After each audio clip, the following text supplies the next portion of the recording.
Bonjour ou bonsoir à tous nos fidèles internautes de Sénégal 7. Aujourd'hui, nous sommes samedi 10 février 2024.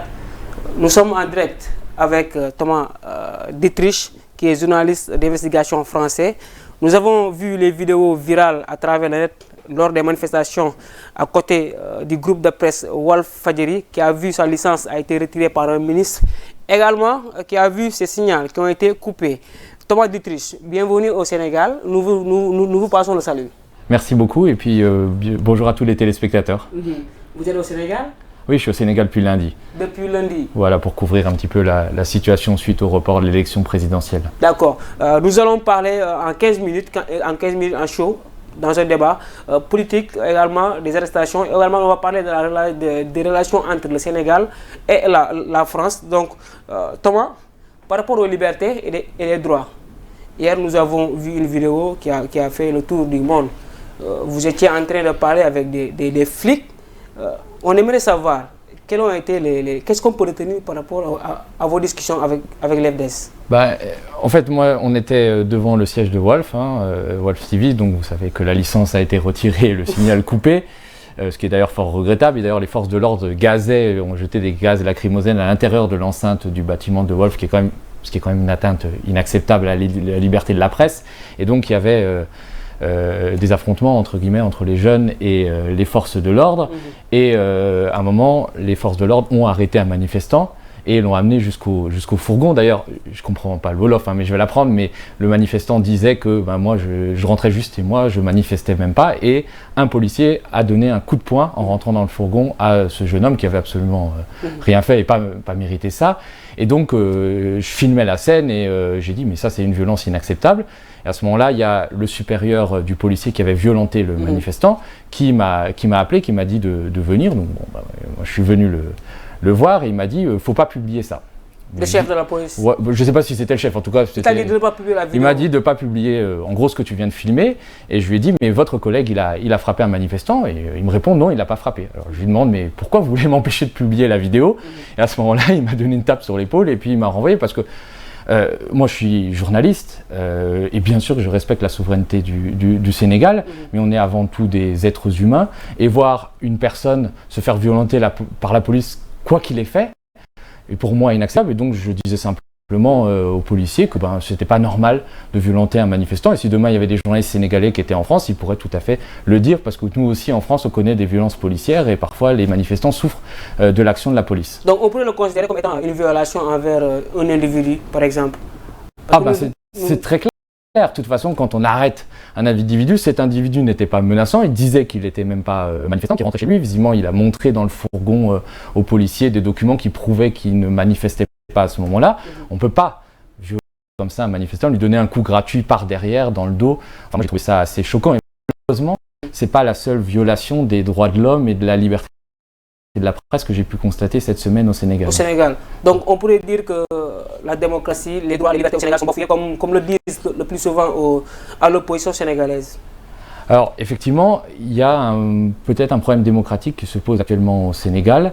Vous avez vu le report de l'élection présidentielle, la répression des manifestations qu'il y a eu, parce que j'étais quand même place de la Nation au départ d'une manifestation qui était tout à fait pacifique. Elle a été tout de suite gazée par les forces de l'ordre. D'ailleurs, il y a un charmant policier qui m'a envoyé une grenade lacrymogène. Normalement, on la lance à terre comme une boule de pétanque, et là il l'a lancée en l'air, elle a failli m'atteindre, j'ai évité, sinon je risquais de perdre un œil. Et donc il y a des violations manifestes qui sont présentes et que vous subissez tous les jours. Moi je suis quand même assez admiratif du courage de la presse sénégalaise qui, malgré les violations, les arrestations, les intimidations, continue à faire son travail et le fait de manière formidable, et aussi du courage de la population sénégalaise qui sort pour sa liberté. C'est pas la première fois dans votre histoire, mais moi je suis assez admiratif de ça.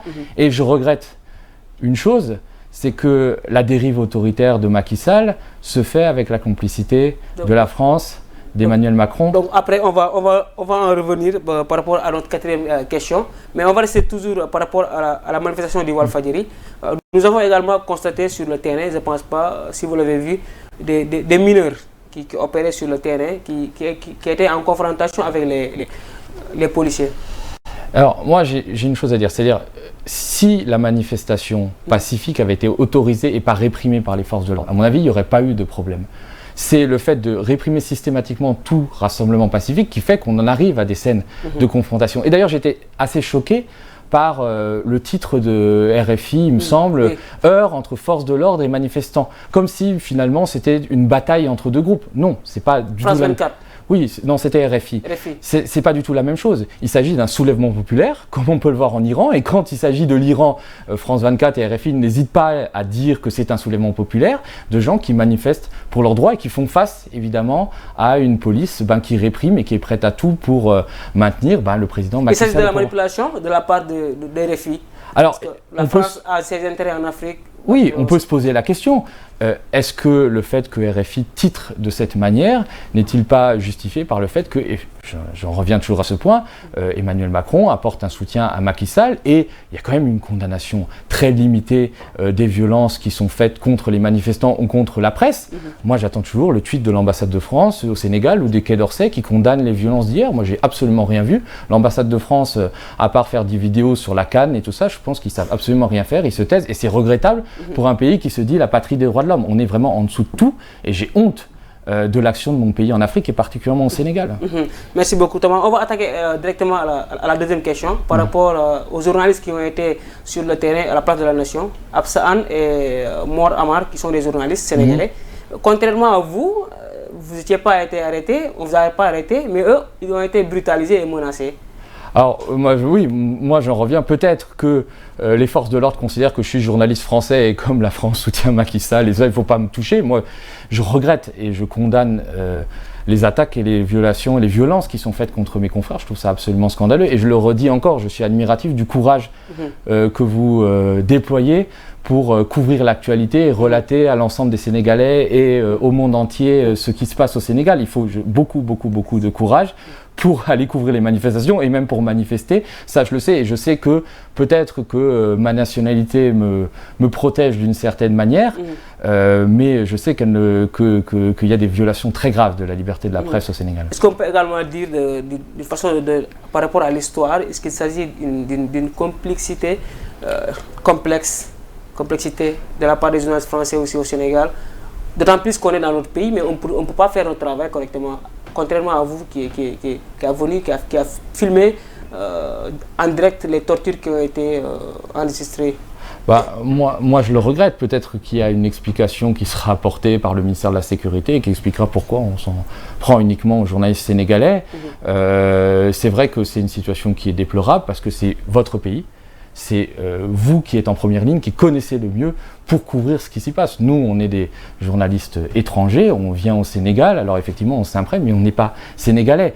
Moi, je viens aussi sous l'angle de dire, j'enquête sur les relations entre la France et le Sénégal. Et c'est très concret, c'est-à-dire les gaz lacrymogènes qui sont jetés dans les manifestations, les grenades assourdissantes, c'est des grenades, c'est des armes françaises. Les blindés, ce sont des blindés fournis par la France. D'ailleurs, les grenades assourdissantes, elles sont aujourd'hui interdites en France. Elles ont été interdites en 2020. C'était le dernier pays en Europe à avoir... Donc c'est la France qui fabrique les grenades qui sont... Oui, c'est une entreprise française qui s'appelle Alcetex qui fabrique les grenades assourdissantes. C'est considéré comme des armes de guerre, c'est pas des joujoux. Il y a 25 grammes de TNT à l'intérieur de ces grenades, donc ça explose et effectivement ça peut mutiler. Ça avait été interdit en France suite à la répression des Gilets jaunes où il y avait eu beaucoup de blessés, mais ça continue à être fourni par une entreprise bien française au Sénégal qui les utilise pour réprimer les manifestants. Pareil pour les blindés, c'est une entreprise qui s'appelle Arcus, française, qui fournit les blindés à la gendarmerie sénégalaise. Donc Macron a aidé son ami, son homologue, où il s'agit d'une coopération militaire entre le Sénégal et la France. Alors bien sûr, il y a une coopération, mais je veux dire, je ne crois pas que la France vend des armes à l'Iran pour l'aide pour réprimer sa population. Il y a une complicité de la France et du président Emmanuel Macron envers Macky Sall. Et c'est pour ça qu'on fournit des armes, c'est pour ça qu'on continue à avoir un appui budgétaire.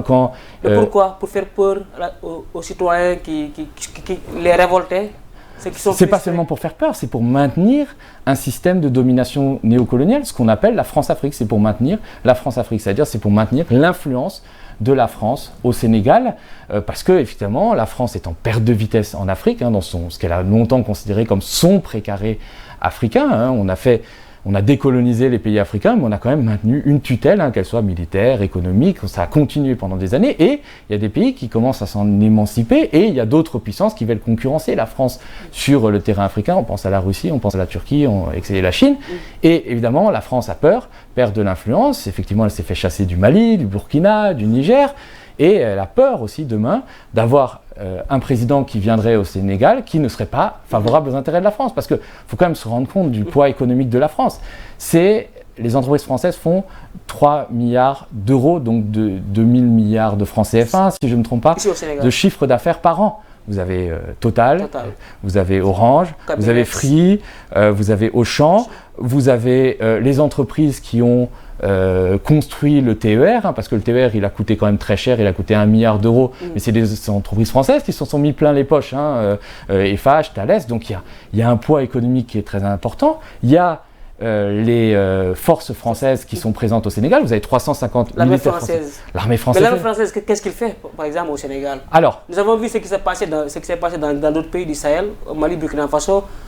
Donc, quelle est la signification de la présence de l'armée française ici au Sénégal? Alors, très clairement, ils ne s'ingèrent pas dans les affaires intérieures, mais c'est quand même un symbole quand même glaçant de la domination néocoloniale qui continue. C'est-à-dire, pourquoi 60 ans plus tard et tout ça, 70 ans après les indépendances, je ne pense pas que le Sénégal ait encore besoin d'une présence militaire française où des soldats sont là en permanence. On ne sait même pas ce qu'ils font. Ils ne sont pas affectés à la lutte contre le terrorisme puisqu'il n'y a pas de terrorisme au Sénégal. Et donc, évidemment, il y a quelque chose qui continue. Et c'est pour ça que la France soutient autant Macky Sall et a soutenu jusque-là Amadouba, même s'il semble que Amadouba ne soit pas en mesure de remporter l'élection présidentielle. Peut-être que Macky Sall et la France trouveront un autre poulain. On parle beaucoup de Karim Wade, mais c'est triste. Et quand je vois mon pays fermer les yeux sur les violations des droits de l'homme, il y a eu hier, mais il y a eu en juin, il y a eu quand même 30 manifestants qui sont tombés sous les balles des forces de l'ordre. Et puis à Paris, on s'est tu, ou alors on a fait une communication à minima. La France a quand même été le dernier pays, après les États-Unis, à intervenir et à dire que peut-être faudrait quand même tenir l'élection. Et encore, ça serait le plus rapidement possible. Ça a été très très gentil vis-à-vis de Macky Sall et je le regrette. On a même des réseaux de la France-Afrique qui subsistent. Quand vous avez par exemple un marchand d'armes nigérien comme Petit Boubé, qui s'appelle Aboubacar Ima, qui vient vendre 77 millions d'euros d'armement, soi-disant pour armer les gardes forestiers. Qui a fourni ces armements, par exemple? Non, mais ça, c'est des armements que lui achète, c'est une sorte de courtier, il le fait par des intermédiaires israéliens. C'est illégal quand même. En tout cas, je peux vous dire que 77 millions d'euros pour des gardes forestiers, ça me paraît un peu beaucoup. Donc il faudrait peut-être il y a eu des enquêtes, qu'on enquête pour savoir à quoi ces armes sont réellement destinées. Mais ce Petit Boubé est très très proche de Macron. Et il n'aurait jamais pu vendre ses armes au Sénégal sans avoir un accord tacite de Paris. Donc il y a, et vous le faites très bien, il y a une revendication que moi j'admire de la jeunesse sénégalaise qui veut s'émanciper de la tutelle, mais pas d'ailleurs que de la tutelle française, de toutes les tutelles pour récupérer sa souveraineté. Et effectivement, ça passe aussi par ce qui se passe en ce moment. C'est-à-dire que moi, je pense que ce n'est pas seulement une lutte pour la démocratie, c'est aussi une lutte pour la souveraineté du Sénégal. Donc, pour vous rappeler, nous sommes en direct ici au Sénégal avec le journaliste Thomas Dietrich, qui est un journaliste d'investigation français, qui est à Dakar pour enquêter sur la relation entre la France et le Sénégal. Par rapport à la relation entre la France et le Sénégal, comme vous venez de le dire, est-ce que la France est complice de ce qui se passe au Sénégal actuellement? Ah oui, moi je pense qu'elle est complice. Je veux dire, à partir du moment où on fournit du matériel militaire à l'État sénégalais, qu'on finance l'État sénégalais, qu'on envoie des agences de communication, il y a une agence de communication qui s'appelle Concerto en France, agence française, qui fait la communication du Quai d'Orsay, vous savez, pour lutter contre les Russes dans la guerre. C'est une agence française qui travaille avec le ministère des Affaires étrangères français. Et au Sénégal, elle travaille pour la campagne présidentielle de Amadouba. Donc évidemment, cette agence, elle ne peut pas travailler sans l'autorisation de Paris, même si elle est privée. Donc bien sûr qu'il y a une complicité et qu'elle est là et qu'elle est patente et qu'il faut la dénoncer. Et c'est ce que vous faites. Je sais qu'au Sénégal, il y a un vrai mouvement de se débarrasser. C'est pas facile. Tous les jours, vous avez aussi, on se souvient de Marine Le Pen, qui ne veut pas des migrants africains, mais qui veut visiblement bien de l'argent de l'Afrique, qui est arrivée... Vous avez enquêté sur ce qui s'est passé au Sénégal avec Marine Le Pen? Alors, elle est venue en janvier 2023 voir Macky Sall, et ensuite il y a eu des soupçons, puisque un ancien Premier ministre qui a parlé d'un financement occulte qu'aurait remis Macky Sall à Marine Le Pen. On a évoqué le chiffre de 12 millions d'euros, je ne sais pas si c'est ce chiffre-là, avec des choses quand même, des zones d'ombre. Marine Le Pen était accompagnée par quelqu'un qu'on connaît bien au Sénégal, qui s'appelle Philippe Beaune, qui est ancien directeur de Air Sénégal, mais qui est surtout l'ancien monsieur Afrique de Airbus. Donc c'est des choses qu'il faudrait éclaircir, parce qu'il est quand même inacceptable que des hommes politiques français ou des femmes politiques françaises, a fortiori ceux qui ne veulent pas des migrants africains sur le territoire français, viennent se mettre plein les poches avec de l'argent sale pour financer les campagnes électorales françaises. Et c'est d'ailleurs ce qui a été fait pendant des années, ce qu'on appelle le système France-africain. On se souvient d'Omar Bongo qui donnait des mallettes de billets à toute la classe politique française. Merci beaucoup Thomas Dittrich. On va terminer avec la dernière question par rapport à la liberté de la presse, la démocratie, la malgouvernance ici en Afrique. Vous étiez témoin à Walfadjri. Ils ont fermé, ils ont coupé leur signal. Également, ils ont retiré leur licence. Un ministre de la communication l'a fait. Est-ce normal en termes de démocratie dans un pays comme le Sénégal? Moi, il me semble que c'est absolument pas normal. Je ne suis pas sénégalais, mais je vois qu'en Afrique, dans des pays d'ailleurs qui sont soutenus par la France, on a des restrictions à la liberté de la presse. Il y a ça au Sénégal avec Walf. Il y a ça en Guinée aussi, où le général Doumbouya, qui est ancien caporal-chef de la Légion étrangère, a coupé Internet depuis 2 mois, a fermé les médias, et tout ça avec la complicité de Paris. Mais je vois aussi, et c'est ça qui donne un motif d'espoir et presque d'inspiration, parce qu'on a beaucoup de choses à apprendre des peuples en Afrique. Moi, je vais très très souvent en Afrique. On voit que les gens continuent à se battre, que ce soit la société civile ou les journalistes. Moi, je dis toujours qu'Abri mort n'a pas peur du couteau, et c'est ce que vous illustrez tous les jours de formidable manière. Voilà. C'est le courage sur le terrain. Donc, merci beaucoup Thomas. Merci à vous. C'était juste une petite entretien avec vous pour parler de la situation. Oui, merci à vous. On vous remercie beaucoup. Merci à vous, et puis bon courage.